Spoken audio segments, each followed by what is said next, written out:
Hey guys, welcome back to Hike Oregon. I'm here today at the shores of Waldo Lake in the 2022 Cedar Creek burn scar. And today I'm going to talk to you about hiking during wildfire season and some of the things to look out for.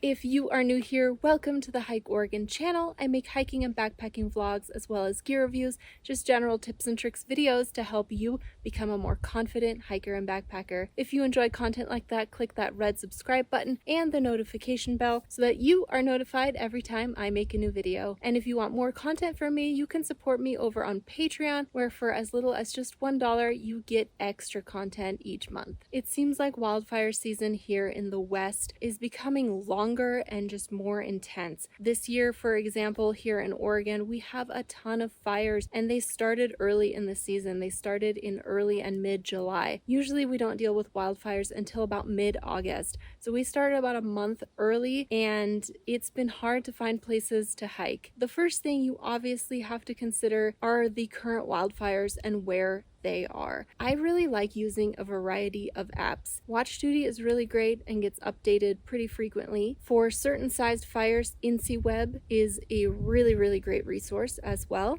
And then if you do have the Gaia app, you can use it on your phone or online. You can put on the little overlay that says current wildfires. And that is super helpful. It'll show you kind of the wildfire boundary. Obviously, don't hike near a current burning wildfire. That should be pretty common sense, but you never know. And please heed to Forest Service closures. That includes roads, trailheads, trails, day use areas, etc. Even if you think, okay, this fire is miles and miles away, there's no point in this closure, I'm just gonna go there anyway, please do not. If you were to run into some sort of complication and needed rescuing, this takes away from the resources that are going towards fighting that fire. The people who are determining these closures and where they should be, they have the public safety in mind. So please adhere to current Forest Service closures. The next thing to keep in mind is the current smoke situation. So you might have found a couple of hikes that you'd like to do that aren't near any of the fires or fire closures, and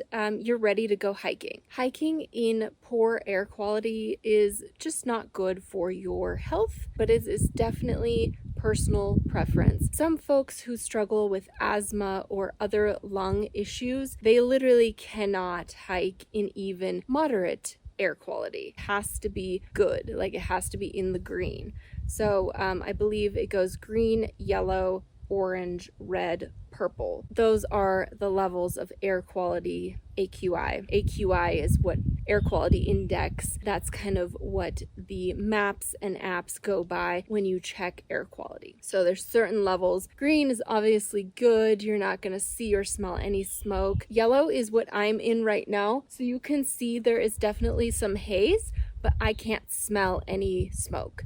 And then moderate is, a little bit worse than this. You're probably starting to smell some smoke. Red is to the point where it's like obscuring the sun. You're no longer gonna see like defined shadows and stuff on the ground from the sun and the trees. Purple is just hazardous. Like no one should be breathing purple. You should have a mask or don't go outside at all. I will link below some of the AQI websites that I use, but you can also check it again on Gaia. They have a air quality overlay, and then the rest of the ones that I check are online. I don't have any underlying breathing conditions, so I'm okay hiking in this. I'm okay hiking in orange as well. I've definitely hiked in red because I had to for book research. It is not advised. I don't recommend it. I started, getting heart palpitations, kind of short of breath, and then I coughed like a smoker for about 2 weeks after that hike.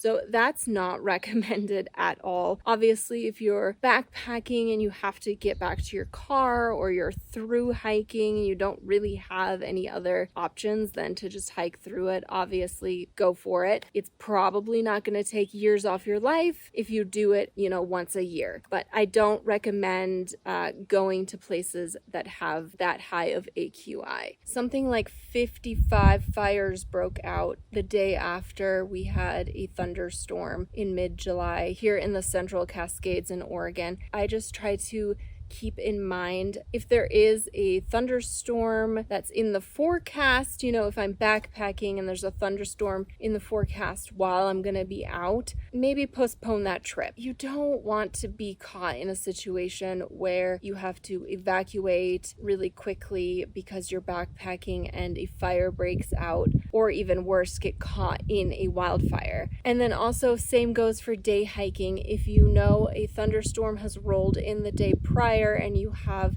plans to go day hiking that next day in that area, maybe postpone a couple of days, because sometimes it takes 24, 48 hours, or sometimes even 3, 4, 5 days for these wildfires to really ignite and become visible enough for folks to put them on the map.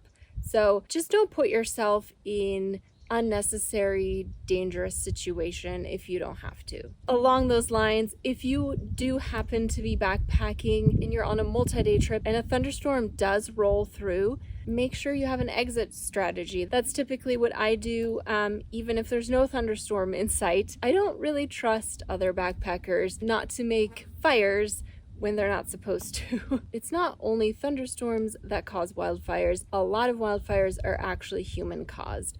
So if you are backpacking and you've set up your tent, take just a moment to look over your map and just kind of have a mental exit strategy if something were to break out in your vicinity and you had to evacuate camp quickly.